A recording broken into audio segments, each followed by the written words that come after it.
Today is July 16th, 2022, and the purpose of this message is to explain what I've learned over 55 years. 55 years ago was the Six-Day War in June.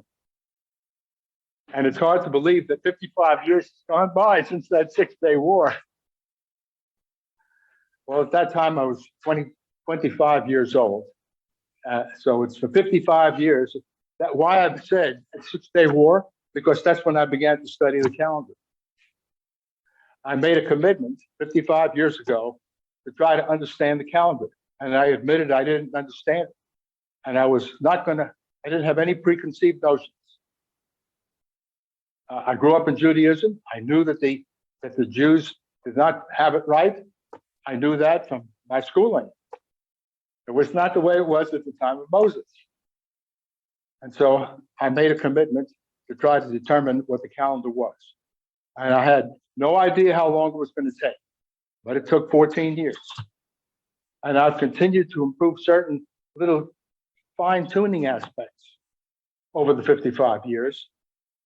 But been over 40 university libraries, especially Hebrew Union College in Cincinnati, between the years 1979 and 1999. I was there over a dozen times from the time the library opened till the time it closed. And they have more information about the calendar and Cincinnati, Ohio than anywhere else that I know. Maybe Hebrew University has more in Jerusalem. Book that I gave out to those who are here. I'm on page 2. We're going to read Genesis chapter 1, verses 14 through 18. And the Almighty said, "Let there be light bearers." Now, most translations don't say light bearers, they say lights. But technically, it is the Hebrew word light bearers, not lights. Light bearers in the expanse of the heavens, to separate between the daytime and the night, and let them be for signs and for seasons, for appointed times is what it is, not seasons. King James has seasons, but it's really appointed times. Right. So we have some people just joining us over the online. Genesis 1:14, and the Almighty said, "Let there be light bearers." Not lights, but light bearers in the expanse of the heavens, to separate between the daytime and night, and let them be for signs and for appointed times and for days and years. And let them be for light bearers. Again, that word. Let them be for light bearers in the expanse of the heavens to give light on the earth. And it was so. And the Almighty made 2 great light bearers. The greater light bearer to rule in the daytime, and the lesser light bearer to rule the night. And he made the stars.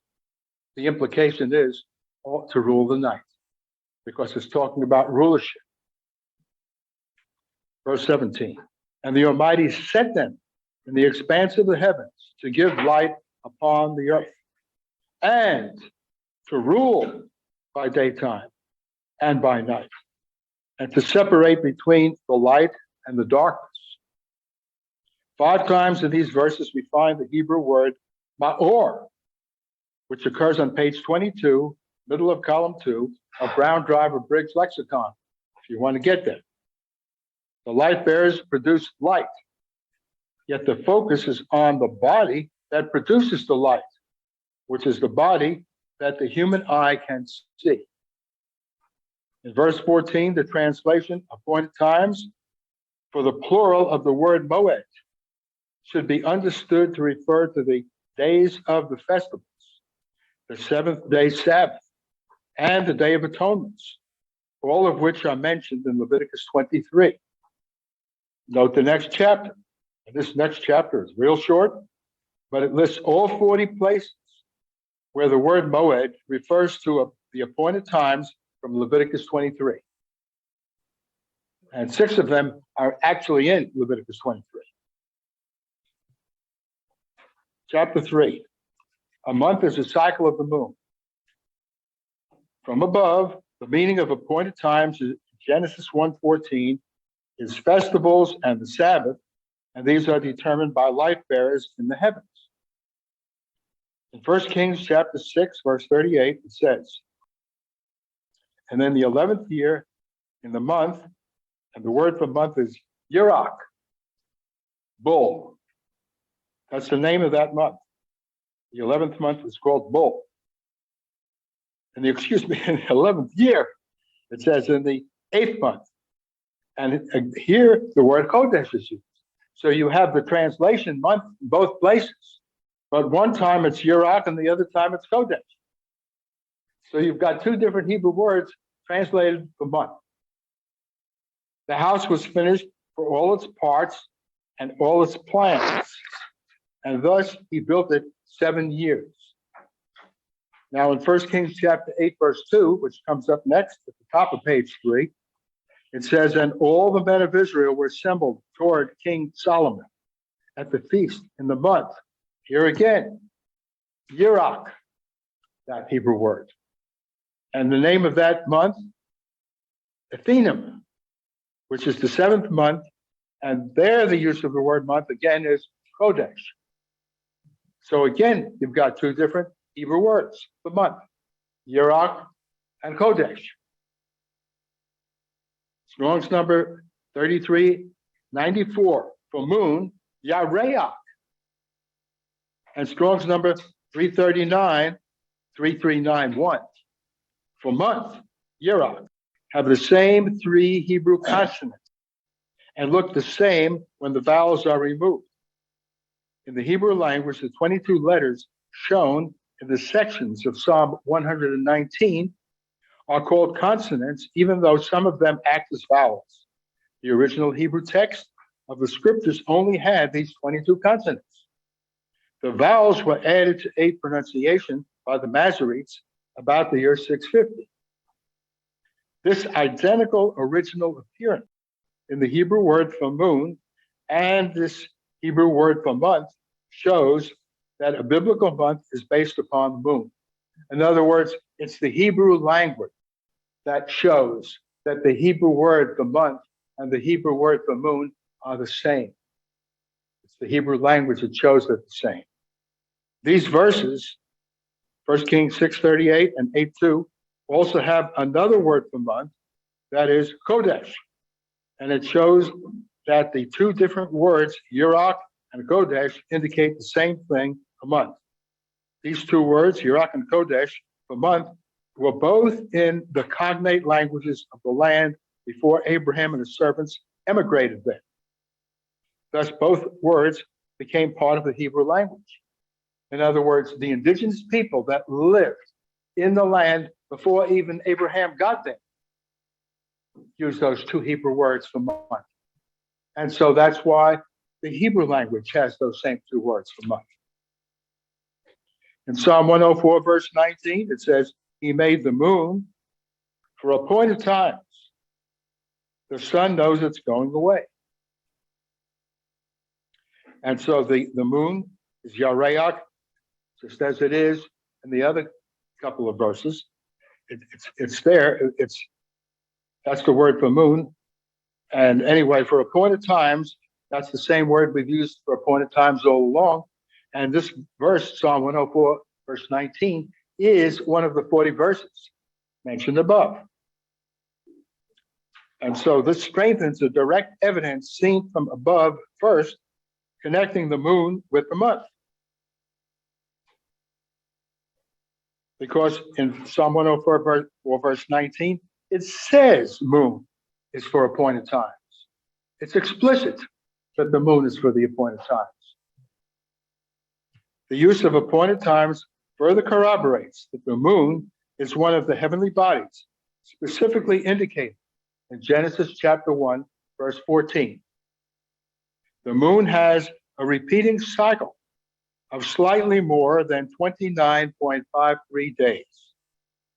Some pattern of cyclical light from the moon must begin a month based upon the above scriptures, especially Genesis 1, verses 14, 15, which puts emphasis on light bearers in the heavens from verse 14, and let them be for light bearers to give light on the earth, from verse 15.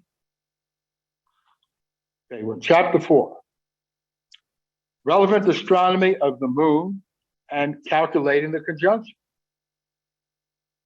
Now, the conjunction is the astronomical new moon, when you can't see it. Okay, let's go on page 3 now, where we are. The moon's orbit around the earth is an ellipse, and the earth is not in the center of the ellipse. Because of the elliptical orbit of the moon, the day of the conjunction cannot be known from the day of the full moon. When Richard A. Parker was professor at the University of Chicago, he wrote the following on the bottom of page 6 of this reference work. Quote, the necessary time for full moon varies from 13.73 to 15.80 days after the conjunction. This is a difference of 2.07 days, which is about 49 hours, 41 minutes. This shows that the conjunction, i.e. the astronomical new moon, is not exactly opposite the full moon in length of time. The variation is more than 2 days.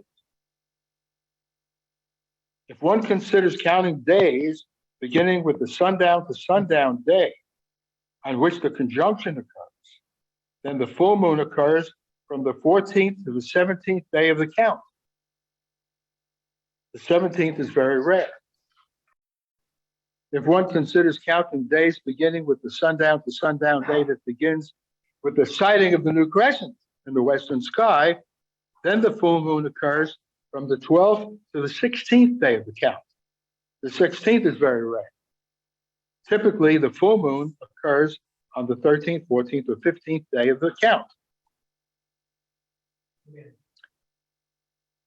With the above variation in the time from the exact moment of the full moon to the time of the next conjunction, a variation difference of 2.07 days, when the moon is not seen at the conjunction, it is certainly a great difficulty to compute the time of the conjunction.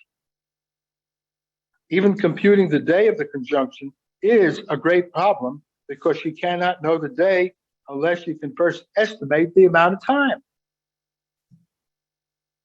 In order to perform the computations needed for mathematical astronomy, the Babylonians used the base 60 positional numbering system, which used powers of 60 in columns and the equivalent of a 0, as we use powers of 10 in columns to perform simple long division of general numbers with fractions. The Babylonian astrologers who worked in the secretive environment of the pagan temples were first able to approximate the time of a solar eclipse. This occurs only at a conjunction, about the year 360 BC, about 80 years after Nehemiah traveled to Jerusalem in 444 BC. The Greek mathematical astronomers copied this Babylonian mathematical system for their astronomy about 150 BCE. This enabled the Greeks to perform the long divisions needed for approximating astronomical predictions of the time of conjunctions. The ancient Egyptians from before the time of Alexander the Great had their own method for writing the hieratic numbers, which did not use any number base with positional powers, and they had no 0 to be able to distinguish 5, 50, 500, etc. The ancient Egyptian hieratic numerals were similar in concept to the Roman numeral system, which made long division of numbers with fractions very cumbersome and not suited for mathematical astronomy. The ancient Egyptians did not have mathematical astronomy, did not have computations for conjunctions, and their numbering system was too awkward for success in that scientific realm. Why am I saying all this? I'm saying this so that you could realize the ancient Egyptians did not have mathematical astronomy. They could not compute the conjunction. And the Israelites that were slaves in Egypt, they could not have gotten that knowledge from the Egyptians because the Egyptians didn't have it. So at the time of Moses, Moses could not compute the conjunction. He didn't have mathematical astronomy. On pages 58, 59 of Schneiderwind in the year 2013, he wrote, quote, the influence of Egyptian scribal culture would become widespread in early Israel. In addition to learning the practices of accounting, that is, using hieratic Egyptian numerals, and of writing with ink, the early Israelites borrowed several linguistic terms relating to the scribal profession from the Egyptian.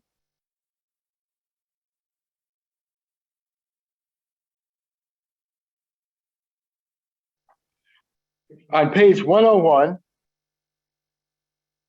he wrote, excavations at Kadesh Barnea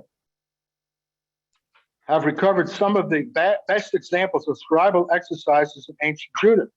Kadesh Barnea was a remote fortress that served trading caravans in the middle of the vast Negev highlands. The excavations recovered 10 ostraca dating to the late monarchy. Ostraca 1-6 and 9 date to the last phase of the Iron Age fortress, that's about 600 BCE, and appear to be scribal exercises. The most elaborate example includes 6 columns with lists of hieratic numbers, as well as hieratic abbreviations for counting terms, such as shekel and omer, which are 2 Hebrew words found in the Bible. Coins from ancient Israel also avoid any indication of a positional numbering system with a base and a 0, thus also showing the lack of ability to perform general long divisions as required for serious mathematical astronomy that would be needed to compute the conjunction. The crescent moon is when you can first see it. The conjunction is when you cannot see it. It's a calculation, and I don't want to get too involved in that now. Okay, continuing at the top of page 5, the Babylonians kept their methods a secret, until 150 BCE when they shared their methods with the Greeks. Not even the Dead Sea Scrolls show the mathematical Babylonian methods copied by the Greeks. The point of all this history is to show that the supposition that at the time of Moses, ancient Israel could calculate the conjunction and use that as the basis for knowing when the month began is without any foundation. Okay, chapter 5. A biblical month has a maximum of 30 days. Now, I know we're going to be pressed for time.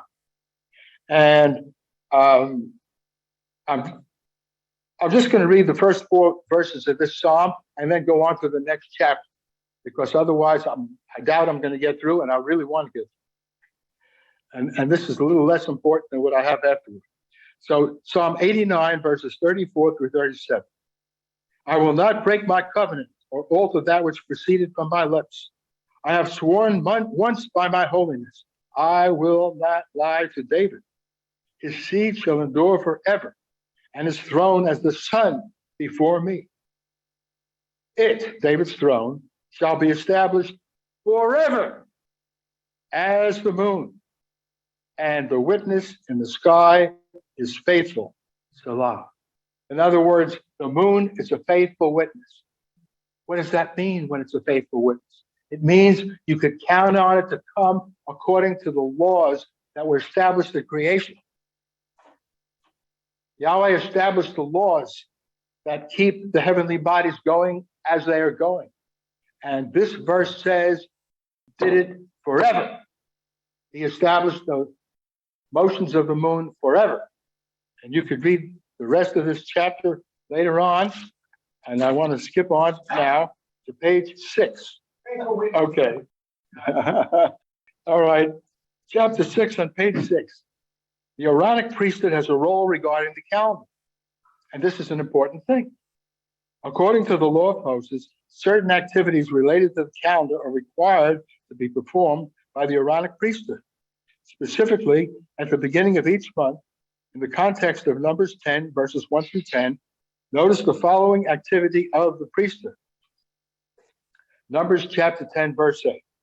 And Aaron's sons, the priests, shall blow with the 2 silver trumpets. In verses 1 and 2, it talks about the 2 silver trumpets. Numbers 10, verse 10.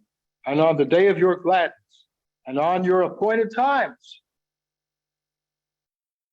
and at the beginning of your months, Kodesh, you, referring to the priests, shall blow with 2 silver trumpets over your burnt offerings and over the sacrifices of your peace offerings, and they shall be to you for a memorial before your Almighty. I am Yahweh, your Almighty. And so we see a very important principle that the new moons are ushered in with the blowing of 2 silver trumpets by the priests, not by anybody except the priests, showing the authority that the priests had over the announcing of the new moons. The priests have authority. Now, we'll see that in Psalm 133. Psalm 133, verse 1. A song of the upward steps by David. Behold how good and how pleasant it is the dwelling of brothers, yes, indeed, in unity. Verse 2. It is like the good oil upon the head, descending upon the beard, Aaron's beard, descending upon the edge of his garments. Like the dew of Hermon, and Mount Hermon is the tallest place in Israel, about 7,000 feet above sea level, is Mount Hermon, tallest. It is like the dew of Hermon descending upon the mountains of Zion. The mountains of Zion are only 2,500 feet above sea level, because there Yahweh commanded the blessing of life forever. To speak of pleasantness of unity, and unity as seen in verse 1, implies a mental peace that can only come by a willing agreement with the decision of the priesthood. In other words, it's the priesthood with the oil symbolizing the Holy Spirit of authority that caused the unity for the holy days, because they announced with the 2 trumpets the beginning of each month. They were given the authority, the unity on the festival days, because they had control of the calendar. If knowledge to achieve spiritual unity is attained, it should produce uniformity in recognizing the days of holy convocation, the appointed times. Also, as seen above, 2 priests were required to blow 2 silver trumpets on the new moons. Through the symbol of oil, Psalm 133, verse 2 shows calendric unity through the authority of the Aaronic priesthood. Verse 1 shows this unity is good and pleasant. Positive evidence that calendric unity was only to be achieved through the authority of the Aaronic priesthood does exist in Psalm 133. In that psalm, the unity of the brethren was to be achieved through the symbolism of the anointing oil on Aaron's beard, which is bestowing of authority upon that priesthood to bring about unity. The Aaronic priesthood blew the 2 silver trumpets to officially declare that a new month had begun. The Aaronic priesthood did not have the authority to change the method of how the calendar works. Note the following. This is the evidence. Leviticus 23, verse 1. And Yahweh spoke to Moses, saying, Speak to the children of Israel, and you shall say to them, the appointed times of Yahweh, which you shall proclaim them, holy convocations. They are these, my appointed times. 6 days shall work be done, but on the 7th day is a Sabbath of solemn rest, a holy convocation. You shall not do any work. It is a Sabbath to Yahweh in all your dwellings. These are the appointed times of Yahweh, which you shall proclaim at their appointed time. You're not allowed to pick any other time. It's got to be at their appointed time. Verse 4 is telling us that each of the appointed times should be proclaimed only at their appointed time, not at some other time. Leviticus 23 mentions all the commanded holy days, including the Sabbath. It is Yahweh who declares these days holy. The Aaronic priesthood was not authorized to change the nature of the biblical months, when they begin or the time of the first month. The priesthood was only authorized to maintain the calendar according to the principles indicated in Scripture. Malachi 2 indicates that the priesthood became sinful and has a threat to send the priesthood into exile if they do not rid themselves of sin. The priesthood did go into exile when the second temple was destroyed in 70. The book of Joel shows a future context where Joel, and there's 3 verses in Joel, show the Aaronic priesthood is restored before the day of Yahweh. In other words, not too distant in the future from now, the Aaronic priesthood will be reestablished, and they'll be blowing those trumpets again, silver trumpets, on the new moon days. Okay, chapter 7. Each month begins with Kodesh. It means new moon. In Numbers 10:10, stated above, note the phrase, quote, we already read it, beginnings of your months, unquote, and also the mention of burnt offerings. The same phrase occurs also with burnt offerings in Numbers 28:11. And at the beginnings of your months, you shall offer, this is Numbers 28:11, and at the beginnings of your months, you shall offer a burnt offering to Yahweh, 2 young bulls and 1 ram, 7 male lambs a year old without blemish. Compare this with the statement for burnt offerings in 1 Chronicles 23:31. That's coming below. The common translation using the word new moons in verse 31 will be justified shortly. In other words, I'm not assuming that that is a good translation, but I'm going to discuss that translation for new moons shortly. Chronicles 23:31, it says this, and the sons of Aaron are to stand every morning to thank and to praise Yahweh, and likewise at evening, and over all burnt offerings to Yahweh, presenting on Sabbaths, on new moons, and on appointed times, according to their required number, periodically before Yahweh. Notice that here the word for burnt offerings, called new moons, are equated with the expression beginnings of your months in Numbers 10:10 and Numbers 28:11, because they're all talking about burnt offerings.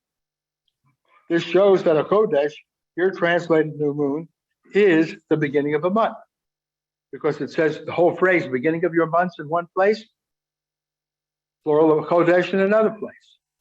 And so the Kodesh is the beginning of the month from Scripture.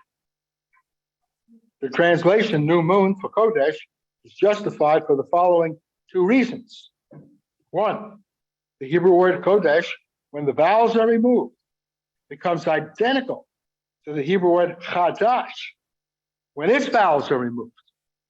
The Hebrew word Chadash is used as both an adjective, meaning new, and a verb, meaning to make new or to renew. In other words, to the eyes, before the Masoretes added vowels, Kodesh and Chadash looked exactly the same. One word meaning beginning of the month, new moon, and the other means new or renew. That's number 1. Number 2, a biblical month is based upon a cycle of the moon. So those 2 things together, the fact that a month is based on a cycle of the moon, which we've already given some scripture for, and the word Kodesh has the word new as part of its understanding. It's the Hebrew that gives us this knowledge. The Hebrew that gives us. Next point. Okay. Bottom of page 8. The concept of both new and moon are within the word Kodesh. When Kodesh means new moon, the question remains to understand what new moon means. Since Genesis 1:14 refers to light bearers in the sky, when the weather is clear, it must mean something visible, and it must be something that is new. When one considers what one sees as the moon goes through its periodic cycle during clear weather, here is what is seen during each successive 24-hour period. There are from 1 to 3 nights of total darkness, even if the weather is clear. Then one sees a thin new crescent in the western sky near sunset. Then for about 2 weeks, the crescent gets larger and larger. Then the moon is round, called the full moon. Then the moon gets less than a round moon, gradually getting thinner until it becomes a very thin crescent in the eastern sky near daybreak in the morning. In this cyclical pattern, the only description that fits the concept of being new is the new crescent in the western sky near sunset. Additional evidence will soon be presented. There is nothing new about the full moon, so that we can certainly agree that the new moon is not the full moon. Some examples where Chodesh means month are, and I give some scriptures over there, some examples where Chodesh means new moon, and I give some scriptures over there. Chapter 8. Psalm 81, verse 3. And this is Psalm 181, verse 3, and the Hebrew double word, Bukodesh. Word, Bukodesh.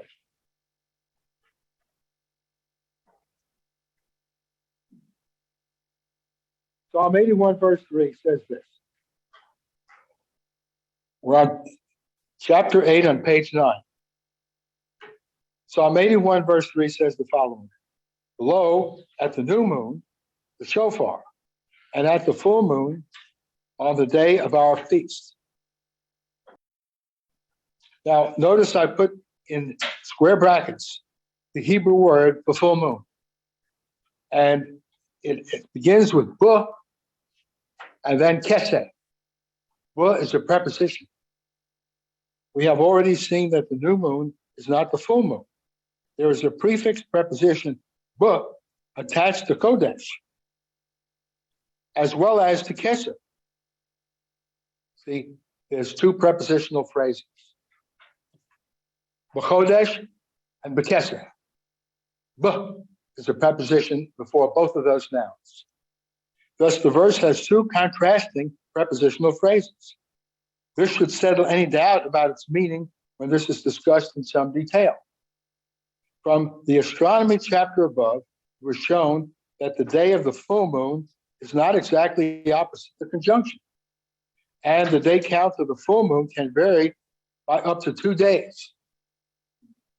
The full moon in the Bible is not the exact full moon, but the approximately round moon. This is further corroborated in the Tanakh into Syriac, Peshitta, where the Syriac word in this verse is also keseh. Same word, keseh, is in the Syriac Peshitta as in the Hebrew. And other examples of keseh and the Peshitta show that it means near the middle of the month, but not necessarily precisely the middle of the month, so that it is not forced to indicate perfect roundness of the moon. The Syriac language is an offshoot of first century Aramaic, which has much in common with Hebrew. The Hebrew preposition bu most typically means in, at, or on. The controversy to some people does not involve the meaning of this preposition, but instead the meaning of keseh, along with its attachment to the preposition. Now, the King James Version translates keseh in this verse as, quote, the time appointed, unquote. This translation is based upon Rashi's opinion from the Middle Ages. That's where it comes from. Rashi had an aversion for translating it full moon. So he claimed that the text was corrupted in one letter, and thus he promoted the theory that it meant time appointed. This should be rejected. In other words, there were some Jews that were on the committee that made the King James Version, and they loved Rashi.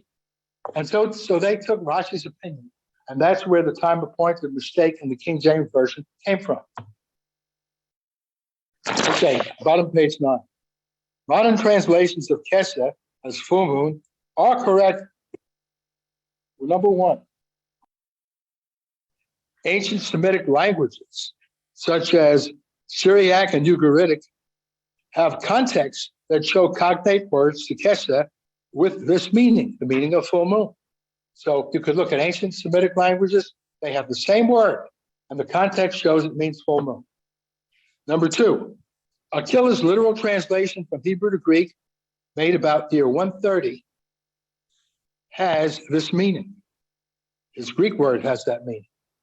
And three, Jerome's translation from the Masoretic text to Latin has the meaning, quote, middle of the month. That's the way he used it in this verse, where this interpretation came from those Jews who taught Jerome Hebrew before 400. And so we got three powerful reasons why Kesha is indeed the correct translation of it. Rashi was wrong. Next is a technical grammatical reason why the verb kasa, meaning to cover. Now, this gets real technical. And so what I want to do, in order to save time, I'll leave it to you to read the technicality later, to the middle, slightly below the middle of page 10, where it says, although. I'm going to begin in that paragraph, although. Although the word for festival in this verse, chag, is grammatically singular, from this verse it would seem to apply to what is described earlier in the verse, when the shofar, ram's horn, is blown. The last word, chag, is almost always used of the festivals of Leviticus 23. And it is used most often for the three festivals in which the general population of Israel was expected to go to the one central place where the priesthood would officiate during holy days. It has already been discussed that Kodesh means either the first day of the month or the month, but the context within shows that it cannot mean the whole month here. All three, give three places, agree that the first day of the seventh month is holy. Chapter 8, verse 9 says, this day is holy to Yahweh. And Leviticus 23, verse 24, and Numbers 29:1 call for a holy convocation on that day. Psalm 81:3 includes a reference to the first day of the seventh month in its use of at the new moon, that is a chag. So, Leviticus chapter 23, verses 6 and 7 shows that the 15th day of the first month is a holy day. And Leviticus 23, verses 34 and 35 shows that the 15th day of the seventh month is a holy day.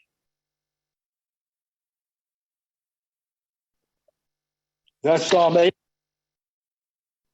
The new moon, Kodesh, and the full moon, Keseh, in the context of the festival. The moon appears roundish 2 weeks after the first day of the month, the Kodesh. Psalm 81, verse 3 expects the reader to understand that it is a normal annual pattern that feasts that fall in the middle of the month occur at about the time of the full moon. Feasts that occur at about the middle of the month, that has to be when the full moon occurs. Thus, Psalm 81:3 shows, one, that a time cycle of the moon is a biblical month. The day of the month is when the moon looks approximately round. So that's the second thing it shows. The 15th day of the month is when it's approximately round. And number three, that the month begins approximately opposite the full moon. Why? Because it's the 15th day is the full moon. And so you back up 15 days. Beginning of the month has to be approximately opposite the full moon.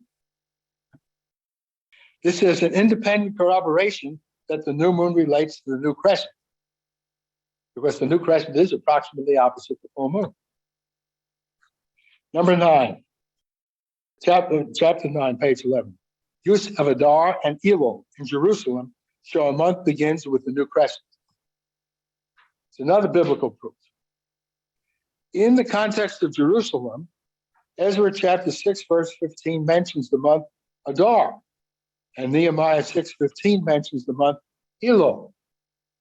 These are Hebrew transliterations of month names in the Babylonian calendar, but these verses are in the context of Jerusalem. Scripture is a witness here that ancient Israel adopted the month names of the Babylonian calendar by the time of Ezra and Nehemiah, That's about the year 450 BCE. At this time, ancient Israel was not an independent nation, but was a province of the Persian Empire. In the year 539 BC, Persia defeated the Babylonian Empire and adopted the Babylonian calendar, although they did not prevent local calendars from continuing to exist. For example, the local Persian calendar, the Zoroastrian religious calendar, still continued, and the Egyptian civil calendar still continued. The Persians dated legal documents in both the Babylonian calendar, so that Israel was not forced to use the month names of the Babylonian calendar. They weren't forced to do that. They had liberty to use whatever they wanted. Nehemiah chapter 5, verse 14 shows that Nehemiah was appointed governor of Judah under the Persian king Artaxerxes. Judah was part of the Persian Empire, not a fully independent nation. Yet, in Nehemiah chapter 13, verse 30, the words of Nehemiah are, quote, "Thus I purified them," that's the people of Judah, "from everything foreign," unquote. From everything foreign, I purified them, everything foreign. Nehemiah had the authority to keep the religion pure, even though Judah was part of the Persian Empire. Persia allowed the different peoples within its empire to keep their own religion. The adoption of the month names of the Babylonian calendar by Judah does have a psychologically negative effect on the mind of many people. Yet this is inspired to be in Scripture and should be considered a teaching tool for our benefit. Just because the word Babylon relates to the word confusion does not take away from the fact that it's inspired. It's inspired, and it is meant for our learning. It's meant for our learning. The adoption of the Babylonian calendar's month names into Israel and Jerusalem would cause confusion within the same empire unless the biblical month began by the same concept as the month in the Babylonian calendar. The sighting of the new crescent in the western sky near sundown, followed by the proclamation of the new month by the Babylonian authority, began the month in the Babylonian calendar.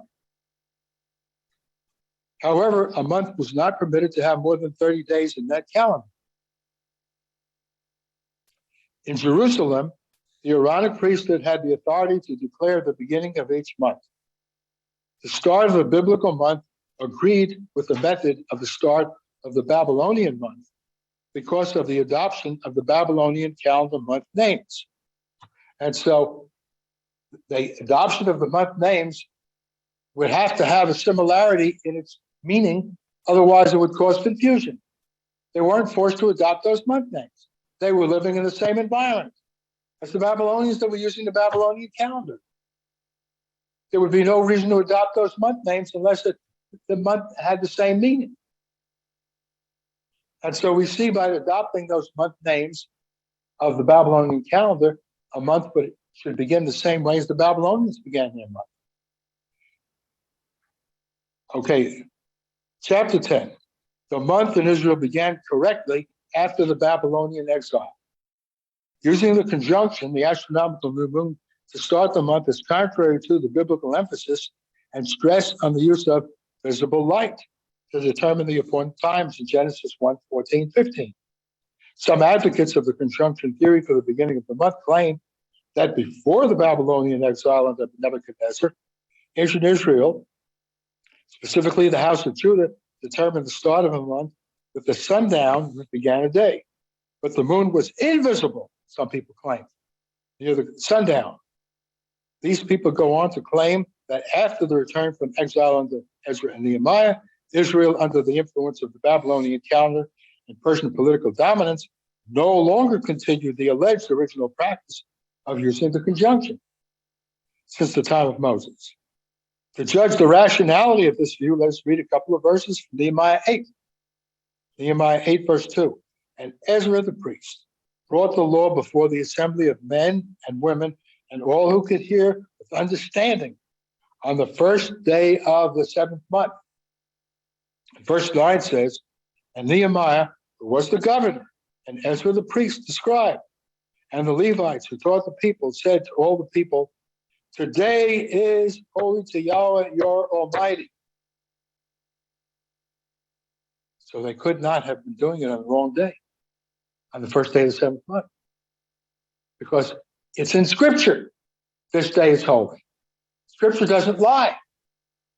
And so they did not have the wrong day after they came back from Babylon, because in Jerusalem, it said in Scripture, this day is holy. So after Babylon, they had the right day. Now I'm going to skip down to near the bottom of page 12, where it says Luke 2, verses 41, 42. And his parents went into Jerusalem year by year at the feast of the Passover. And when he was 12 years of age, they went up to Jerusalem according to the custom of the feast. Our Messiah never sinned. He with his parents kept the Passover using the correct calendar in the first century at the temple in Jerusalem. Thus, the Aaronic priesthood in Jerusalem during the early first century still preserved the ancient calendar, because Yeshua did it. He used that same calendar. He never sinned. Okay, page 13. Now, we don't have a huge amount of time, and so some of this I'm going to skip because I want to get to certain things at the end later. So I'm going to skip chapter 11. The full moon occurs about the 14th and 15th days of the biblical month. We've already seen that in part anyway, but this is more detail. Chapter 12 at the bottom, Philo of Alexandria and the New Crescent from the first century. Philo of Alexandria was a Jew living in the first century at the same time our Messiah lived. He was born before the Messiah and died after the Messiah. And he wrote about the new moon of the Jews. And he said it's when you could see it. So we have another witness. On page 14, on the fourth paragraph, it says on pages 391, 393 of Philo, volume 7, and this is the reference. Philo wrote, quote, following the order stated above, we record the third type of feast, which we proceed to explain. This is the new moon, or the beginning of the lunar month, namely the period between one conjunction, it says between one conjunction and the next, the length of which has been accurately calculated in the astronomical schools. The new moon holds its place among the feasts for many reasons. First, because it is the beginning of the month, and the beginning both in number and in time deserves honor. Secondly, because when the new moon, arrives, nothing in heaven is left without light. For a while at the conjunction, when the moon is lost to sight under the sun, the side which faces the moon, the side which faces the earth is darkened. When the new moon begins, it resumes its natural brightness. It resumes its natural brightness.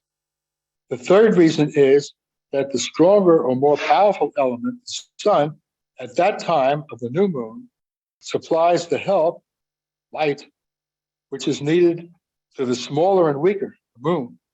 For it is just then, at the new moon, that the sun begins to illuminate the moon with the light which we perceive, and the moon reveals its own beauty to the eye.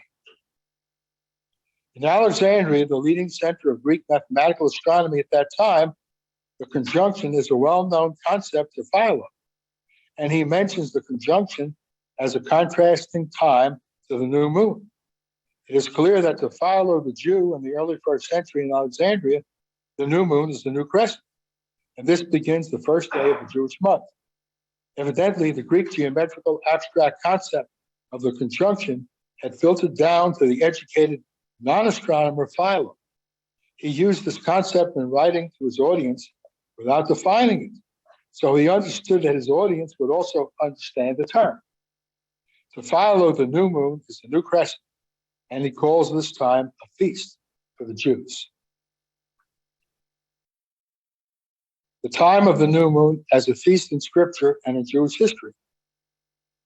This is an interesting thing because we don't keep the new moon as a feast, but the priests were commanded to do certain things on the new moons. They had burnt offerings, and the 2 silver trumpets were blown at the new moons. So the new moon was a special time in Israel.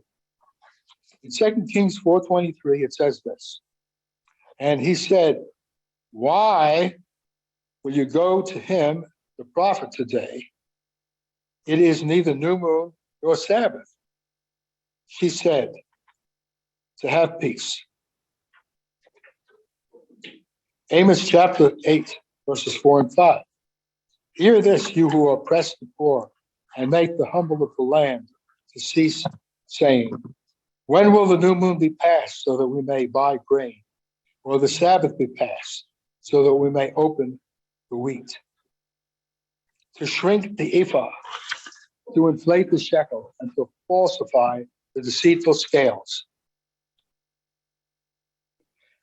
These 2 passages show that in the culture of ancient Israel, the new moon, Kodesh, was treated as a public holiday or day of feasting. Refraining from work on a new moon day is not stated as a commandment in the law of Moses, except for the first day of the 7th month.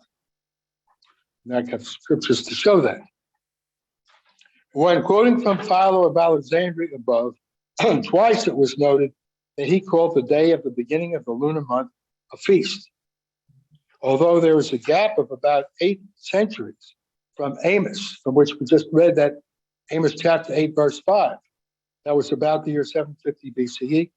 In scripture, to Philo, in the history of the 1st century, this is consistent in cultural behavior. Horace was a Roman poet and satirist who wrote in Latin and lived in 65 BCE, from about 65 BCE to 8 BCE. Horace lived in those years before Christ. Philo was born about the same time that Horace completed his satires in Rome. On page 20 of the book by Horace, Satire 1.9.67 to 70, it says, quote, surely you want to tell me something confidential? Oh, yes, but I'll choose a better time. Today is the 30th Sabbath. Why offend the circumcised Jews? I don't care about religion, I moan. So Horace wrote that in the poem. Here the expression 30th Sabbath is a literal translation of Horace's Latin expression Tricesima Sabbata. On page 375 of the book by Louis Feldman, 1996, we find the following comment on this expression as found in the satire.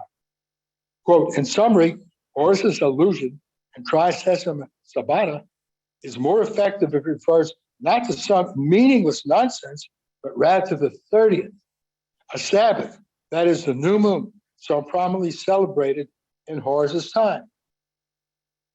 Here it must be understood that the Jews in Rome desired to have a holiday, not holy day, to commemorate the start of the new month. The Romans understood that the word Sabbath to a Jew meant the day on which he did not work at his ordinary job. It was easier for the Jews to tell the Romans that the new moon day, that is the 30th of each lunar month, was always a Sabbath, called the 30th Sabbath, than to use other more accurate words from the biblical viewpoint.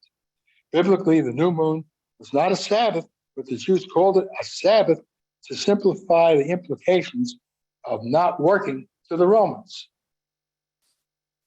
The first of the 2 possible days of sighting the new crescent would place the first day of the month on the 30th day of the old month.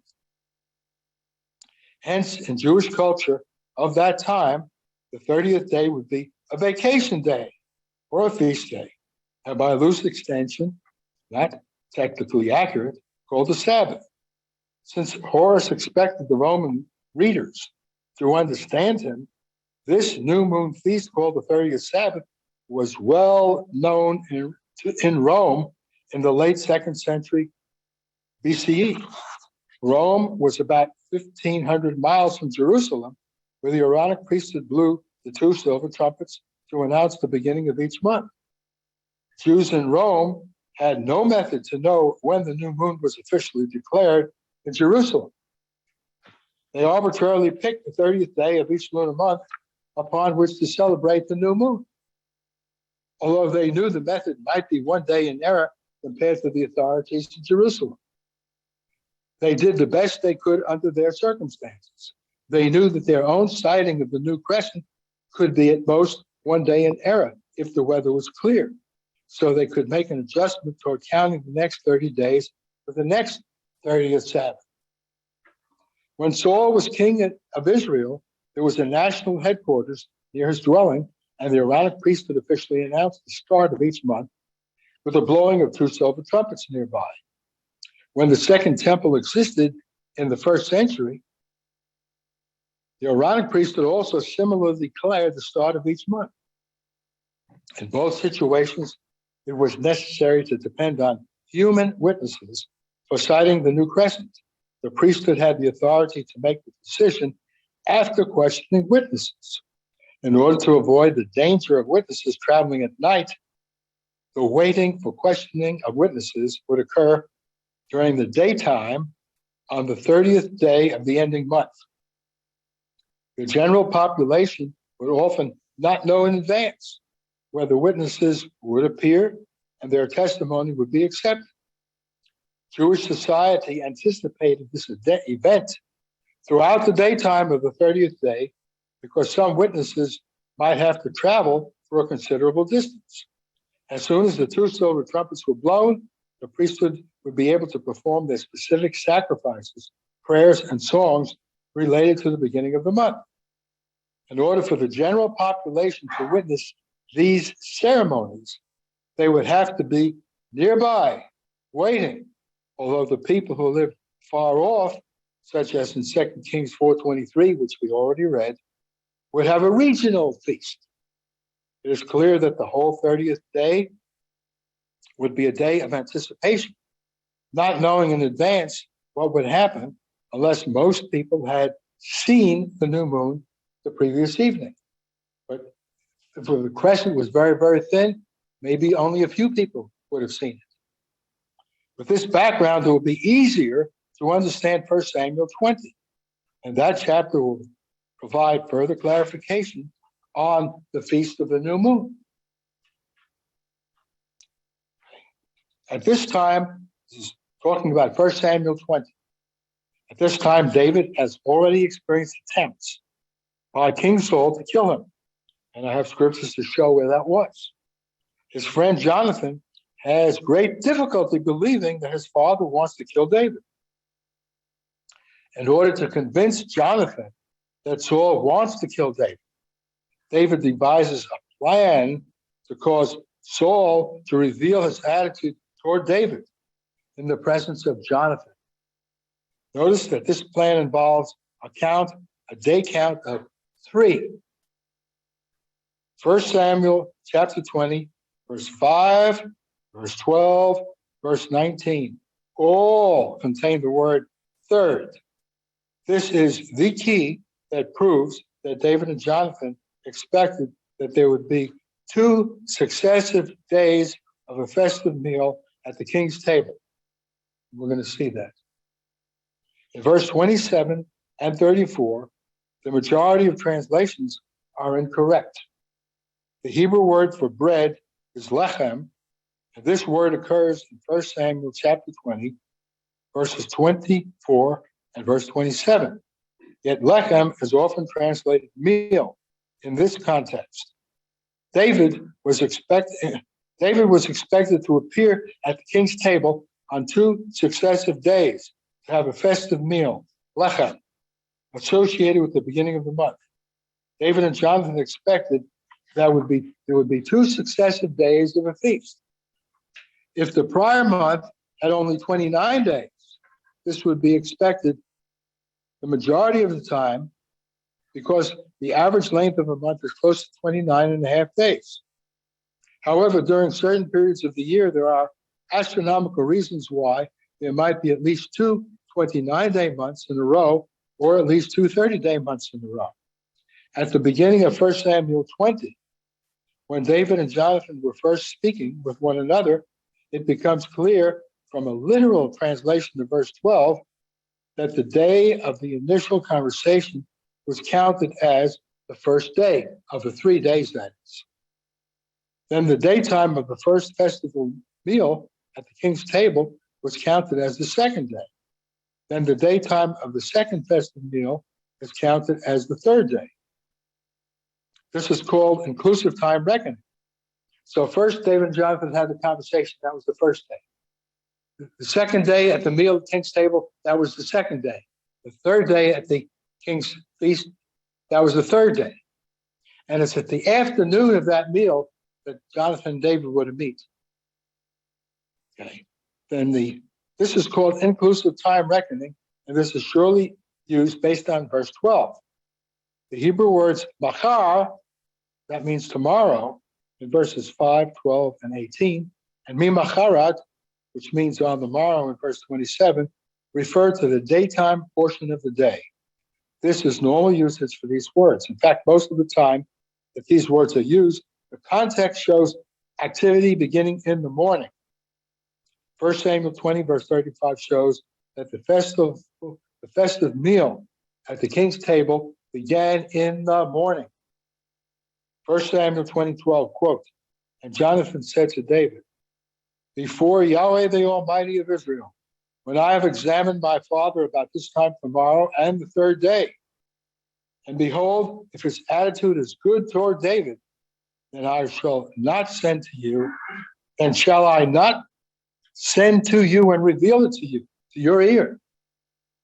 In other words, we're going to have a plot to show that. Since David and Jonathan expected that there would be 2 successive days of a feast relating to the start of a new month, then why would they call tomorrow, in verses 5 and 18, the new moon? First of all, it must be understood that until the priests blow the 2 silver trumpets on the 30th day, it is not known that it will be the actual day of the new moon. The paraphrase of 1 Samuel 20:27 by Josephus, given soon, implies that the meaning of new moon, Chodesh, in verses 5, 18, and 24, should be understood from the culture as meaning new moon feast, not necessarily the day to be declared the first day of the upcoming month. 1 Samuel 20, verse 5 says, then David said to Jonathan, behold, tomorrow is the new moon feast, and I should surely sit at the king to eat, with the king to eat. So let me go that I may hide myself in the field until the third evening.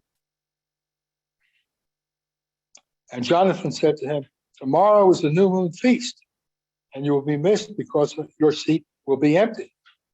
In verse 19, and then the third evening, you will go down quickly and go to the place that you hid yourself there in the day of work, and you shall remain by the stone Ezel. Then David hid himself in the field, and the new moon feast came, and the king seated himself at the meal to eat. When reading Josephus, one must be on guard for any reason that Josephus might have for distortion in his account of an event. In his description of 1 Samuel 20, it's difficult to see any reason why he might deliberately distort any technicalities in the event. 1 Samuel 20 should not have been a controversy among Jews in the time of Josephus. He was certainly living at a time when Hebrew was still spoken among the upper class in Jerusalem, where he was read in the first century. Josephus was born in the year 37, so he was 32, 33, or 33 years old when the temple was destroyed in the year 70. Now, the interesting thing is, also in the first century, when Josephus wrote this, Yeshua was alive in the early part of the first century. Yeshua kept the feast at the right days. And so Josephus is in sync with Yeshua. He was a priest, and so he understood the concept of 1 Samuel 20 when he explained it, and he did. Josephus corroborates the translation of second new moon in this paraphrase of 1 Samuel 20, verse 27. And here's how Josephus described 1 Samuel 20, quote, but when on the second day of the feast of the new moon, David again did not appear. He asked the son Jonathan why, both on the past day and on this, the son of Jesse had been absent from the festive meal, unquote. And so Josephus translated the word new moon as new moon feast. Not that they definitely knew in advance it was definitely going to be the new moon. They didn't know whether the priests were going to blow the two silver trumpets or not. The Greek word that Josephus uses for new moon in the above translation is numenia, not the Greek word mean, which means month. Thus, the New American Standard Bible, taking the Hebrew syntax as it is, translates it to agree with Josephus, who chose the Greek word for new moon rather than the Greek word for month. The William Whiston translation is very poor here because he translated as though Josephus used the other Greek word. This is really Whiston's translation is sloppy, messes it up. Now, the next part of this gets real technical, and in the interest of time, I'm going to skip over the technicality all the way down to chapter 15. I'm going to just leave this technical stuff for you to read later because otherwise we won't get through. Now, chapter 15, it's Isaiah chapter 47, verse 13. Isaiah 47:13 shows that a month begins with the new crescent. The purpose of this chapter is to show that the Hebrew word for new moon, Kodesh, is also used in Scripture for the Babylonian new moon, and the latter is known to be determined by the sighting of the new crescent. Now, this chapter is a very interesting one, but it's also lengthy and somewhat technical, and in order to get through what I really want to get through, I'm going to skip the rest of this chapter and leave it for you to read and go to page 22 at the top of chapter 16. Chapter 22 at the top of chapter 16. From where should the new crescent be sighted? All biblical contexts that mention the festivals seem to take it for granted that there are no conflicts and that there is just one day that is holy for each specific commanded assembly. The only exception might be the start of the seventh month, where ancient Israel would occasionally keep 2 successive days, unless the first day of the two was confirmed to be the first day of the month, 1 Samuel 20.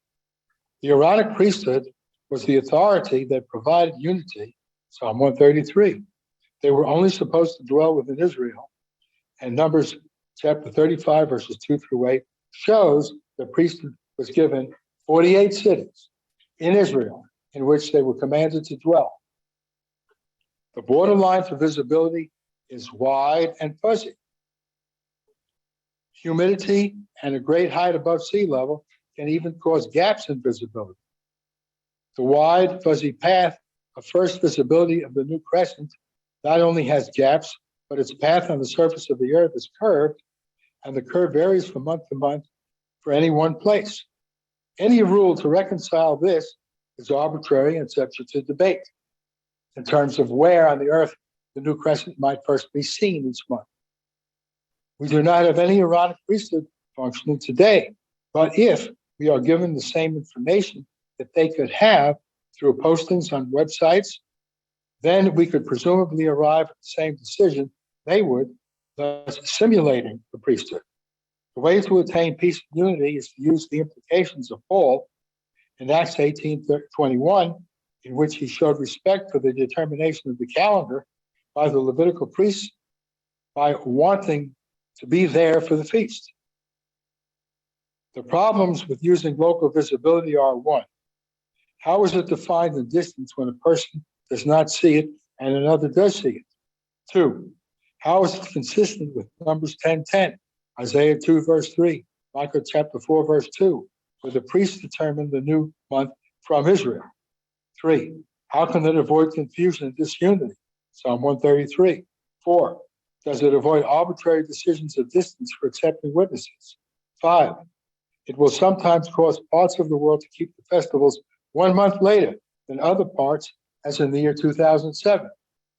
Because if you have a case in which, in the Western United States, as it was the case in the year 2007, they saw the crescent there, but they didn't see it in Israel until the next day.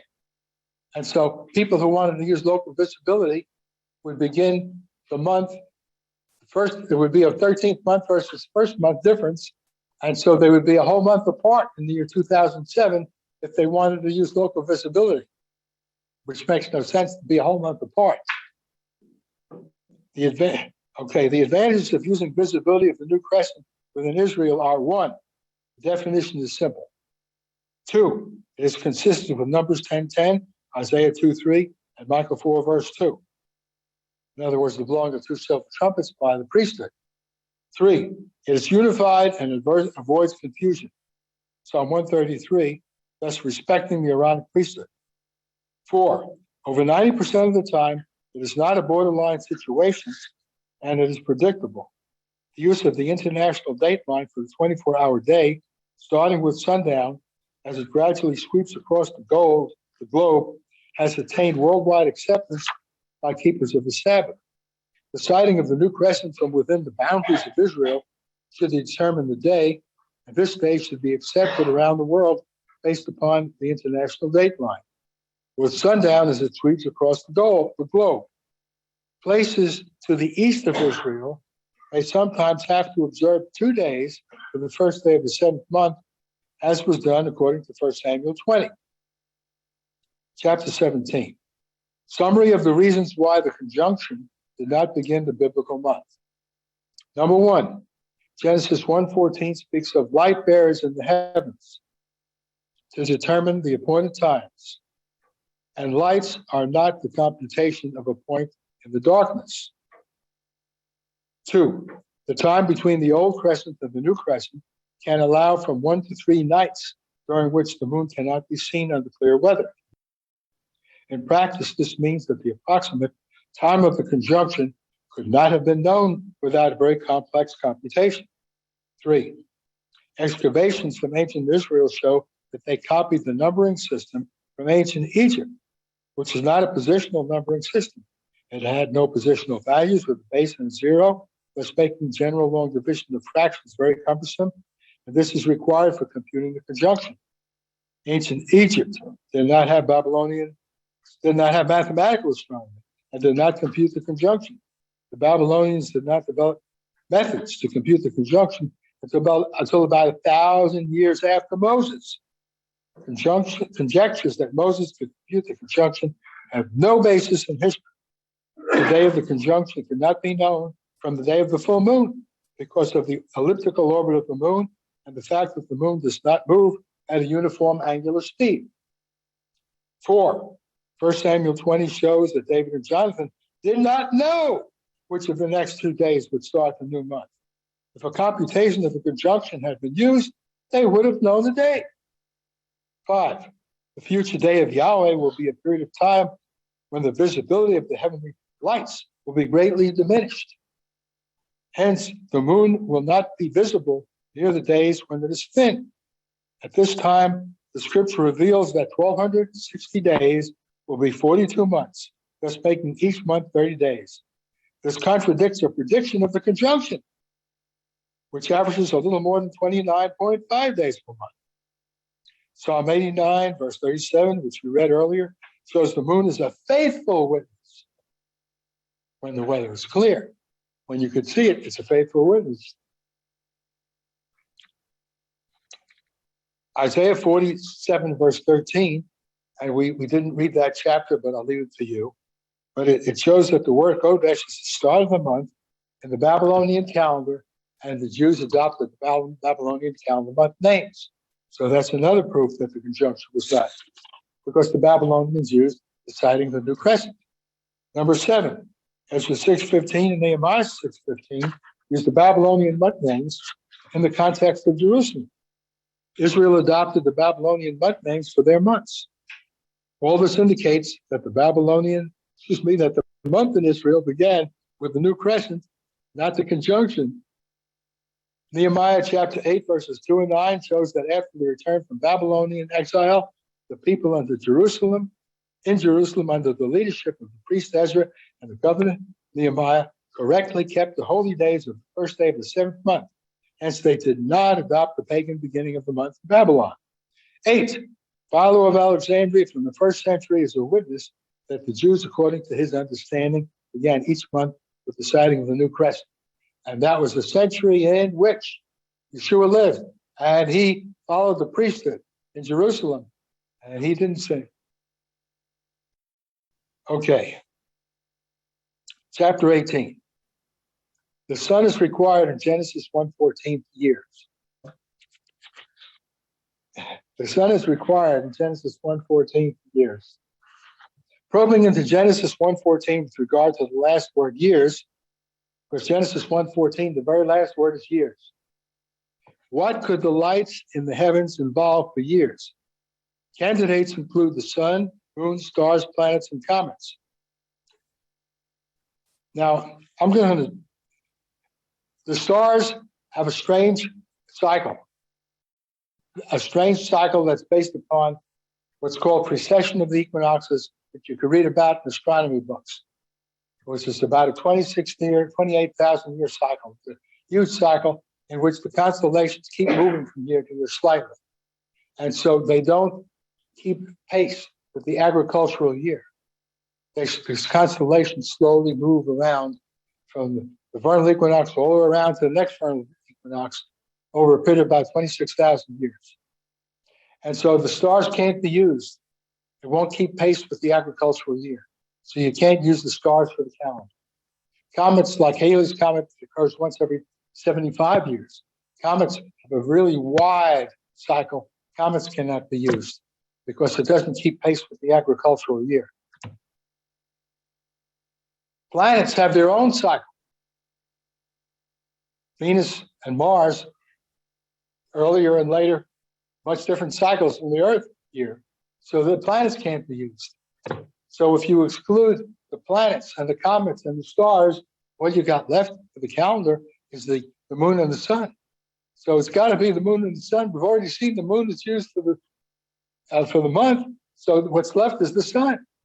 So by process of logical elimination, the sun's got to be used for the year.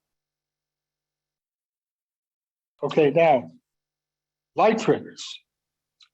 We know that the light trigger of a transition from daytime to nighttime, the darkness transition, that transition is used to start the day. And the sighting of the new moon is used as a transition that starts a month. And so we have to follow a pattern that's established through the pattern of the starting of the day and the starting of the month. And the pattern for the start of the year is that it has to involve one, bottom page 24, a light trigger has to occur at the beginning of the event. And number two, only the lights themselves, no advanced prediction or calculation has to be present. We should expect these two characteristics of a light trigger to apply to the determination of years. This continues the pattern established by the beginning of the day and the beginning of the month. To continue the biblical pattern, we should expect these two characteristics of a light trigger to apply to the determination of each new year. Deuteronomy chapter 11:12 has the expression, quote, from the beginning of the year, showing that a biblical year has a definite beginning. Numbers 28:14 has the expression, quote, each month throughout the months of the year. Hence, a year consists of whole months, and the months are numbered, as seen in Leviticus 23. We need to consider a light trigger that determines the first month. To be consistent with the pattern involving having two characteristics described, we should seek a light trigger that identifies which new crescent is the first in the year. It should occur at or shortly before that event, and the trigger should not require advanced prediction, because there's no calculation, it's sighting. As already mentioned, the sun must be involved. There are only 4 repeatable signs of the sun that recur in an annual pattern: the 2 equinoxes and the 2 solstices. Among these 4, only the vernal equinox fits the time of the year that the Israelites left Egypt for the following reason. Jeremiah 36:22. Now the king was sitting in the winter house in the 9th month, with a fire burning in the hearth before him. Now, we're not going to read through all of this stuff, but the point is that in the 9th month of its winter, then the only one of those 4 signs of the sun has to be the vernal equinox, because the other 3 signs would not make the winter the 9th month. And so the scripture shows that of the 4 annual signs of the sun, the only candidate has to be the vernal equinox. So the vernal equinox has to be involved. Now the question, bottom page 25, what is the biblical vernal equinox?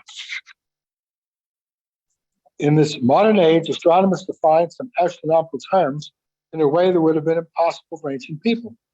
This is primarily due to the fact that modern science has a 3-dimensional view of the solar system that ancient people did not have. And modern science recognizes that the sun is the body around which the other heavenly bodies of the solar system revolve, compared to the ancient view that the sun and stars circle the earth, except for 2 known ancient astronomers whose views were not accepted. Another reason for differences in ancient definitions is that ancient people sometimes made incorrect assumptions besides the assumption that the sun and planets encircle the earth. Comparatively few people among today's laymen have examined the ancient meaning of the vernal equinox, and hence there is much confusion over the meaning of the vernal equinox. What is the meaning of the vernal equinox from the biblical viewpoint? And now I'm going to quote from a book written in 2005. Quote, the sides of each of the Giza pyramids were carefully aligned on the cardinal directions, north-south or east-west. This alignment followed established practice, but the accuracy with which it was achieved at Giza is truly impressive, particularly in the case of Khufu's pyramid, the greatest one. Each of its sides is cardinally aligned to within 6 arc minutes or 1/10 of a degree. This is equivalent to no more than 1/5 of the apparent diameter of the sun and moon. The other pyramids are only slightly less well aligned. Khafre's is to win about 8 arc minutes, and Mekhor's is to within 16, unquote. Estimates are that these pyramids were built before the time of Moses. These pyramids were built before the time of Moses. In fact, radiocarbon dating of the wood inside the pyramids makes some assumptions for its accuracy, dates these 3 pyramids to about 4,500 BCE, near the time of the flood. The Earth's axis and tilt has remained virtually constant. The Earth's axis and tilt has remained virtually constant for those years, despite all the earthquakes and other upheavals this planet experienced, because those pyramids have kept their east-west line in agreement with the equinoxes. When Ruggles used the term equinox in the above quote without any qualification, as a modern scientist, he used it in the sense that agrees in time with a modern definition of equinox. Ancient peoples could determine the true east-west line based upon the fact that on the days of the equinoxes, and only on these days, the sun's path and the sun's shadow of a vertically hanging rope falls along the same straight line all day from sunrise to sunset. This is the straight line definition of the equinoxes. The vernal equinox is the day of the equinox when the weather is changing from cold toward hot in the northern hemisphere where Israel lies. This definition holds true for all areas except near the poles of the earth. There is a spiritual significance to the straight line meaning of the vernal equinox. The straight line all day long of the sun's shadow relates to the straight path of your behavior that does not go to the right or left. Deuteronomy 5:32. And you shall be careful to do as Yahweh your Almighty commanded you. You shall not turn aside to the right or to the left. In other words, you walk a straight path, the same straight path that the sun shows all day at the vernal equinox. It has spiritual significance. Malachi chapter 4, verse 2. But for you who fear my name, the sun, S-U-N, of righteousness, will arise with healing in its wings. And you shall go forth and skip about like calves from the stall. This indicates sinlessness and perfection and the authority to make a person righteous and healthy. Specifically, the vernal equinox shows the perfect time to await the first month. Any other clock for this purpose is counting. The modern definition of the equinox is equivalent to the ancient method of seeking the day in which the sun's shadow makes a straight line all day. That's the meaning of it. Now, I want to skip to chapter 21 on page 28. Central Passover observance requires knowledge of the first month at its start. See, people were commanded, instead of reading this word for word, I'm just going to speak it out. People were commanded to go 3 times of the year to the one place where Yahweh would place his name.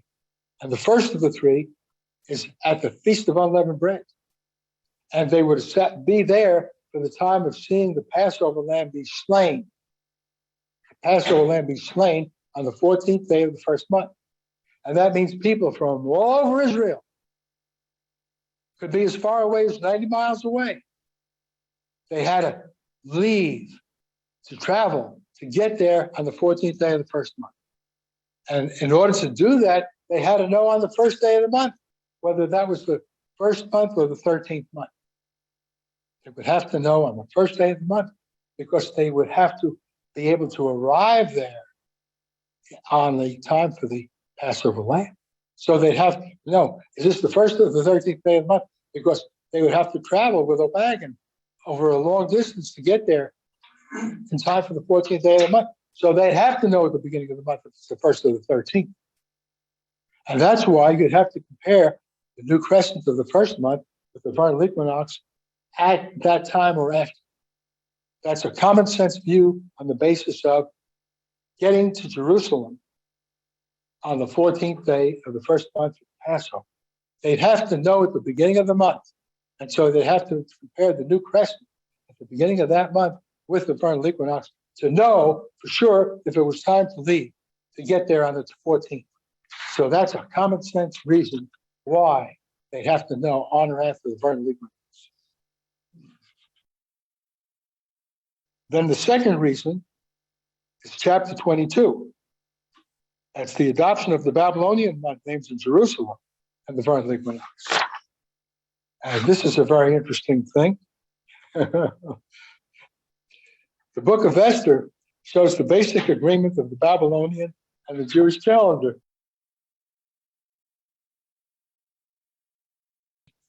The entire setting of the book of Esther is the Persian capital city of Susa, called Shushan in Hebrew. The king is named Ahasuerus, and actually there's a historical reason that we know that Ahasuerus is Xerxes. And I'll give a place where that is shown. Ahasuerus is Xerxes. The reign of Xerxes is 485 to 465 BCE. The last dated year written in Esther is the 12th year. And so that was in 474. Now why am I getting into this? Because in the year 499, from 499 BC onwards, the Babylonian calendar did not allow its first month, Nisan, to begin before the vernal equinox. 499 BCE is when the Babylonian calendar became stabilized through the vernal equinox. And Esther, this took place after, when King Xerxes reigned. Let's look at Esther 9, verses 20-21. Then Mordecai recorded these events, and he sent letters to all the Jews who were in all the provinces of King Ahasuerus, both near and far. This would include Judah, obliging them to celebrate the 14th day of the month of Adar and the 15th day of the same month annually. Esther 9:1 says that the 12th month is Adar. The context is a region called Susa. That's the capital of the Persian Empire. And Esther 9, verses 26-32 shows this to be the origin of the festival of Purim. The Jews were commanded every single month of Adar comes around, then they were to keep the festival on the 14th and 15th days of the month of Adar. And the Jews were expected throughout the empire to know when that was. And so they adopted the Babylonian calendar month names, which at that time were already synchronized through the vernal equinox. First day of the first month of the Babylonian calendar could not begin before the vernal equinox. And they adopted the month names, which would only avoid confusion. The months were coinciding with the months of the Babylonian calendar. And so that shows it. Now, there's another interesting proof, and that's the Passover letter. And I'm just going to briefly explain this. There were Jews that lived 500 miles south of Alexandria, Egypt, at the century of Ezra and Nehemiah. They lived 500 miles south of Alexandria, Egypt, high level of the Nile River. And they were mercenaries being paid by the Persian government. And there's a letter that was buried for 2,500 years. It's actually dated to which Persian king reigned, and what year of his reign, what month of his reign, and the day of the month. The letter was sent out to those Jews. And it says, keep the Passover on the fourth day of the month of Nisan. And the only calendar that those Jews knew was the Persian Empire, the Babylonian calendar. And so the Jews in Jerusalem expected that the Jews 500 miles south of Alexandria, they kept it on the Persian Babylonian Nisan, which had to be the same Nisan being used there. And so we have historical evidence from a letter buried for 2,500 years that the Jews' Nisan was the same as the Babylonian Nisan that we're going to be celebrating on the Passover 500 miles south of Egypt. And the Jews in Jerusalem told the Jews 500 miles south, keep it on the 14th day of the month of Nisan. The only Nisan they knew was the Babylonian Nisan, 500 miles south of Alexandria, Egypt. So the Nisan of the Babylonian calendar was the same Nisan of the Jewish calendar in Jerusalem. And we have actual historical evidence of that buried for 2,500 years ago. So that was unearthed about the year 1890. So you not only have the biblical evidence by the Babylonian calendar, you even have actual historical document that was picked up, buried there for 2,500 years. Okay, chapter 25 shows Philo explains the same thing. And I want to skip on because I really want to get now all the way to chapter 37. Important chapter, page 32. Let's go to chapter 32 because I really want to cover this. 32 or page 32. So, chapter 27, chapter 32, page 32. Chapter 27, page 32. Claims that the barley in Israel determined the first month. I really wanted to get to this. Explanation of the meaning of Aviv. Exodus chapter 9, verse 31 and 32. It says, and the flax and the barley were ruined because the barley was in the year Aviv, and the flax was in bud. But the wheat and the spelt were not ruined, for they ripened late. The full context of the hail plague in Egypt in Exodus chapter 9 shows that all the barley was ruined throughout all the land of Egypt. Barley was grown near the banks of the Nile River for a north-south distance of 500 miles from the Mesopotamian Sea southward. It was warmer in the south of Egypt than in the north, so that the period of variation in the ripening of barley in Egypt before the Aswan Dam was built was 5 weeks. For all of the 5 weeks variation in ripening, the word Aviv is used in Exodus chapter 9, verse 31 to describe the state of the barley. Now, I want to just briefly explain how we know that, 5 weeks. And that's because about the year 1880, there's a certain scholar who wanted to know when barley ripened along the Nile River to understand Exodus 9:31. And so he wrote to agricultural stations along the Nile River. And he asked them, when does barley ripen where you are? And he got responses from the agricultural stations along the Nile River. And the responses that he got back from along the Nile River showed that in the northern part next to the Mediterranean Sea, barley ripened 5 weeks later than in the southern end where it was hotter. And so the barley ripened over a 5-week period from southern Egypt to northern Egypt, a 5-week period. But in Exodus chapter 9, verse 31, the word aviv is used to describe the barley that was ruined throughout all of Egypt through the whole 5-week period. Aviv is not a very narrow window of time. It's a 5-week variation of the barley throughout all of Egypt and the 500-mile stretch, all called Aviv. It's all called Aviv throughout the 5-week stage of ripening that had multiple stages of ripening. So you cannot determine a month of Aviv by a narrow, tiny, precise concept of growth, because there were multiple stages of growth for a 5-week period. It's all called Aviv in the hail plane. Okay, I want to skip now to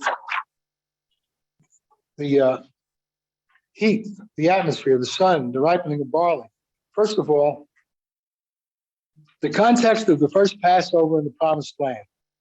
When the Israelites celebrated the Passover in Joshua 5:10-12, very soon after they first crossed over the Jordan River, they did not go looking for the state of the barley in various regions of Israel. They were in the lower Jordan River Valley, where barley regularly ripened soonest in the 7 weeks variation within Israel. See, in Israel, there's a 7-week variation of barley from the earliest ripening place in the southern Jordan River Valley to the latest in the northern part of Israel, in the near the mountainous area. 7-week variation of barley in Israel. Barley is in the ear Aviv in February in the lowest Jordan River Valley. In other words, it has earliest ripening stage in the lower Jordan River Valley in February. Now, today, no one goes over there to look for barley to the lower Jordan River Valley. Why? Because the Palestinians have control. And if Jews go in there, their life is in jeopardy. So nobody that wants to look for barley in Israel today goes to the lower Jordan River Valley where it ripens the soonest. But we have historical people that looked over there, and it ripened soonest in February in the lower Jordan River Valley. While no one who wants to use barley to begin the first month seems to want to begin the first month in February, that is what such a viewpoint would favor based upon the wide use of the meaning of Aviv indicated by the hail plague. Those who favor the use of barley to determine the first month claim that Aviv refers to only one stage of the ripening of barley, which contradicts its use in the hail plague throughout all of Egypt. Okay, point D. The context of the first fruits offering in Leviticus 2:14. Leviticus 2, verses 14 through 16. It says, and if you offer a cereal offering of first fruit, that's the word bikurim in the Hebrew, to Yahweh, you shall offer ears, roasted, parched grain with fire, that is fresh grain, carmel, crushed grain, for a cereal offering of your first fruits. Leviticus 2:15, and you shall put oil upon it and lay frankincense upon it. It's an offering. And the priest shall burn its memorial portion from its crushed grain and from its oil with all its frankincense, an offering by fire to Yahweh. Nothing in the description of the first fruits offering in Leviticus 2:14 restricts Aviv to only one stage of the ripening of barley. See, the word Aviv is in Leviticus 2:14. Nothing there restricts it to only one stage of ripening. This is further evidence that the inability to use the concept of Aviv as a narrowly defined trigger for a yes or no objective decision, since Scripture does not give the clear meaning from the hail plague that Aviv is broad. It means it's a broad concept of Aviv. Since Scripture gives does give the clear meaning from the hail plague that Aviv is broad in the scope of the stages of ripening of the ears of heads. It is not suitable as a trigger for Genesis 1:14, where years is concerned. F, the definite article before Aviv in the month of Aviv. In the Hebrew text, where all 6 places in the word month of Aviv occurs, the Hebrew definite article exists before the word Aviv. In other words, it says month of Aviv. This is also true of the month named Athenum, the 7th month, in 1 Kings chapter 8:2. In other words, it says the month of the Athenum in 1 Kings 8:2.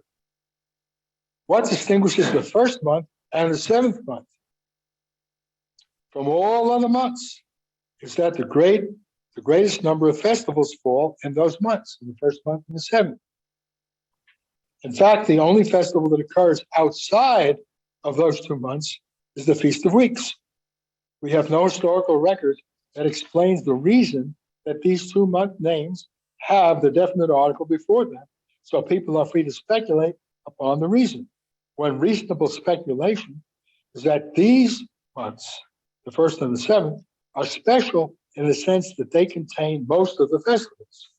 Reasons for having a definite article before Hebrew nouns vary, unlike typical use of the English language. Some proponents in favor of using the barley to determine the 1st month claim the definite article before Aviv proves that the description implied by the word Aviv is so specific that it cannot apply to any other month. This is a false speculation because the use of Aviv in the context of the hail plague shows that it applies to multiple stages of the growth of barley, which spans 5 weeks in Egypt. See, that's more than a month. 5 weeks is more than a month.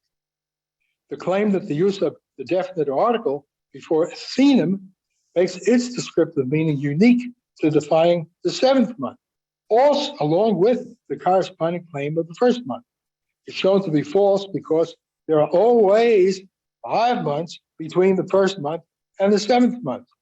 And how could a description always guarantee exactly 5 months? In other words, if you're going to use the description for the 7th month and a description for the 1st month, since a description would vary according to what's going on in the climatic area,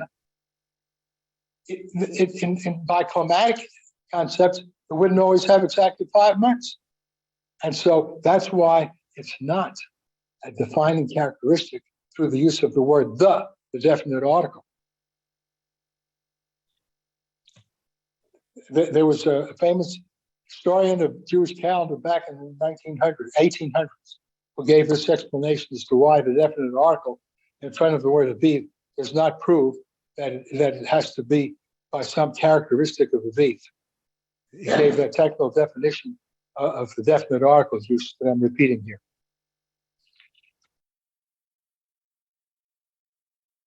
Another thing that people like to bring up is Exodus chapter 12 and verse 2. This month shall be to you the beginning of the months. It shall be the 1st of the months of the year. And then the next place where Aviv is used is Exodus 13:4. This day you're going out in the month of Aviv.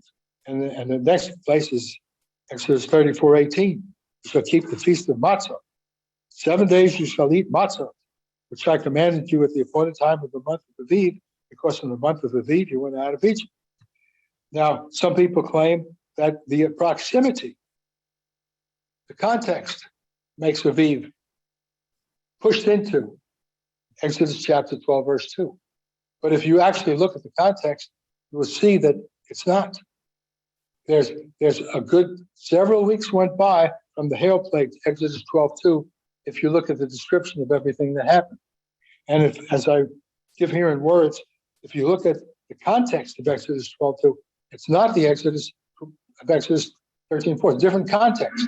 If the context is not the same, you cannot shove the word Aviv into Exodus 12:2, which is not in Exodus 12:2.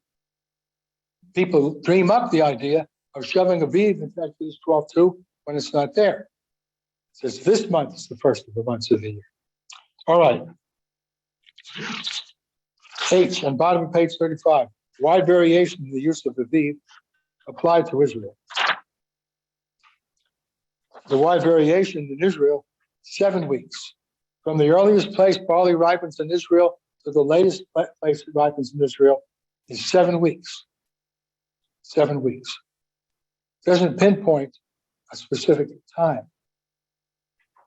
So why does the word Aviv used in Scripture? Why did Yahweh pick the word Aviv to describe? Because it's characteristic.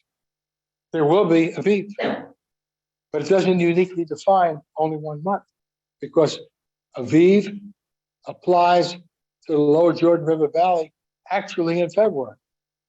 And the latest barley is harvested in early June in the northern high areas. So it's a several month variation. 7 weeks.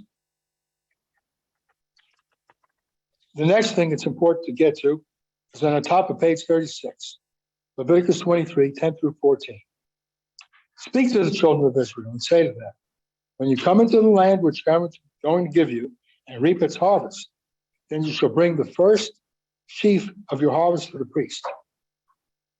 And he shall wave the sheaf before Yahweh for your acceptance. On the morrow of the Sabbath, the priest shall wave it. On the day that you wave the sheaf, you shall offer a year-old lamb without blemish for a burnt offering to Yahweh. Now, I'm going to keep reading on and go below that, verse 14, in the middle of the page, 36. The wave sheaf offering is discussed in Leviticus 23, 9 through 16, and Deuteronomy 16, verses 9 and 10, where the word harvest occurs in Leviticus 23:10. Brown Driver Briggs provides 3 meanings for the Hebrew word translated harvest. It does not have to mean, quote, harvest ready. It does not have to mean harvest ready, as relating to the time for general harvest in one location or many locations in Israel. Concerning the phrase, quote, when you come into the land which I'm going to give you, it means in the years that begin with your entrance into the promised land of Abraham, Isaac, and Jacob. One of the meanings of the word harvest is the crop itself, without regard to its state of ripeness. Whatever you cut is part of the harvest, regardless of its stage of ripeness. See, there are scriptures given on Brown Driver Briggs where it has the word harvest. Some of those scriptures show the harvest was ruined at a time when it was not ready for harvest. The crop was growing and it wasn't ready for harvest, and it says the crop was ruined. But the word harvest is used there. It says the harvest was ruined. And so the word harvest simply means the crop. It does not necessarily mean harvest ready. The Cariite Jews in Israel want to claim that the word harvest in Leviticus 23:10 means it was harvest ready. But the word that's here, harvest, does not have to mean harvest ready. So the Cariite Jews are forcing only one of 3 of the meanings of harvest into verse 10. It doesn't have to mean that, harvest ready. Giving the sheaf to the priest is a ceremonial act. The word sheaf is explained by its translation in the Septuagint as drachma. Drachma is the Greek word translated sheaf. The Septuagint was made at a time when this ceremony, the ceremony of the wave sheaf offering, was actually being performed every year in Jerusalem, so that it should not have been a difficult or mysterious word to the translators of the Septuagint. They should have known exactly what the sheaf meant, and it means drachma in the Greek. The Greek word refers to a small bundle of cut stalks bearing ears of grain. That's what it is. They cut a bundle of stalks, and that is what drachma means. It doesn't mean ears that you took off that are ripe. It doesn't mean that. It simply means growing, standing ears in a bundle. That is what drachma means. And you can look that up in the Greek dictionary. It's very clear. It doesn't mean the ripened grains, the individual grains taken off the stalks. It means the stalks themselves, a bundle of stalks, regardless of what stage of ripening was. That's what was handed. That's what the word sheaf means, drachma. So that's explained in a lot of detail in this section. J, what does Deuteronomy 16:1 mean? Deuteronomy 16:1 is on page 37. Deuteronomy 16:1. Keep the laws of the month of Aviv and perform the Passover to Yahweh your Almighty, because in the month of Aviv, Yahweh your Almighty redeemed you from Egypt by night. How did he redeem them by night? Because Pharaoh said, we are all dead men. Our firstborn are all slain. Get out of here. He commanded the Jews to leave by night. And so they were redeemed by night by the death of the firstborn of Egypt and the command by Pharaoh, get out of here. And that word redeemed is one of the meanings of the word yatzah. Yatzah means to go out. And that is one of the ways that word could be translated. He redeemed you. It doesn't have to mean they went out physically from Egypt by night. It can mean they were redeemed by night, by the command to go out of Egypt by night. So you can translate it redeemed by night, not physically walking out by night. The first Hebrew word of Deuteronomy 16:1, shamar, is translated keep. It's ambiguous. It is also the first Hebrew word in Deuteronomy 5:12 with a similar meaning. See, Deuteronomy 5:12 says, keep the Sabbath holy. Deuteronomy 5:12. Keep shamar is the first word, Deuteronomy 5:12. Keep shema is the first word of Deuteronomy 16:1. Keep does not mean go out with your eyeballs looking for the Sabbath. Keep the Sabbath. It doesn't mean go around looking with your eyeballs looking for the Abib. It's referring to the month. Keep the month of Aviv. Because the phrase month of Aviv occurs twice in Deuteronomy 16:1. If it occurs, the same phrase occurring twice in Deuteronomy 16:1 has to have the same meaning in both places. So Deuteronomy 16:1 says, keep the laws of the month of Aviv, the month of Aviv. It doesn't mean go around looking with your eyes for Aviv. But some people take it that way. So that explanation is given. Does Deuteronomy 16:9, this is K on page 37. Does Deuteronomy 16:9 prohibit harvesting grain until the day of the wave sheaf offering? Now, this is an interesting thing here, because when you look at translations, they add words to Deuteronomy 16:9 that is not in the Hebrew.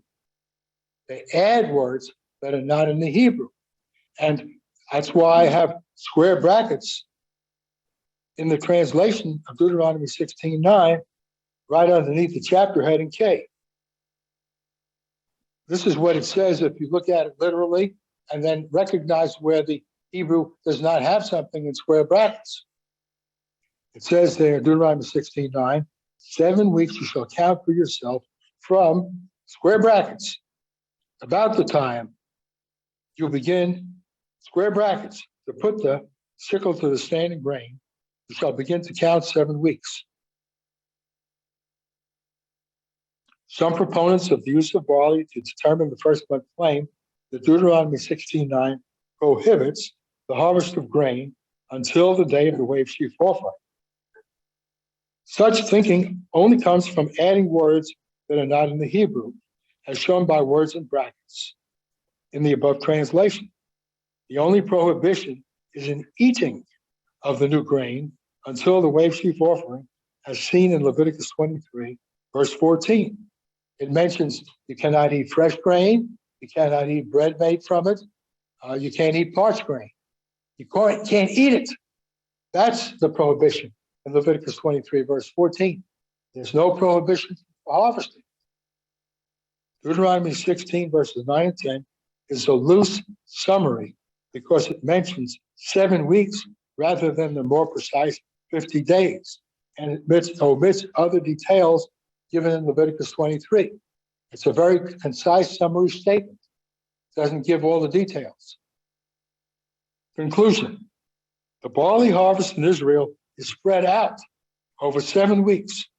And this harvest does have some very loose time association with the first month, but there is no legal precise relationship. The word Aviv is too broad in meaning to be used as a precise trigger to determine the first month. The word Aviv means ears or ears of grain. The word Aviv can refer to unripe ears, as in far northern Egypt during the hail plague. In recent years, 3 different groups of people have examined barley in Israel for the purpose of attempting to determine the first month on that basis. One group is associated with Nehemiah Gordon, another with Brian Convery, and another with the Assemblies of Yahweh from Bethel, Pennsylvania. In several recent years, these groups have disagreed on the first month. In other words, they all want to use barley, and they all go there to look for it, but they don't all agree. This is just as it was during the Middle Ages, when similar groups disagreed. In other words, the Karaites in the Middle Ages wanted to use barley to determine the first month, and there's historical evidence that they did not always agree with one another. They always wanted to use barley, but they didn't all agree. A single field of barley does not have all of its ears in the same stage of growth. That makes it difficult to decide whether a field fulfills whatever condition the observer desires it to fulfill for the alleged definition. Scripture does not say month of the first of Eve. It doesn't say the word first. But people who desire to define the month through searching for it treat the expression as if the word first was there. This is an assumption. Barley is not a light bearer in the heavens. Genesis 1:14. Then look at the last point, Jeremiah 14:1-6. Jeremiah 14 verses 1-6 is in the context of Jerusalem, when the Babylonian army was surrounding Jerusalem right before the temple was going to be destroyed. And it points out there was no ripe barley at all that year. There was a drought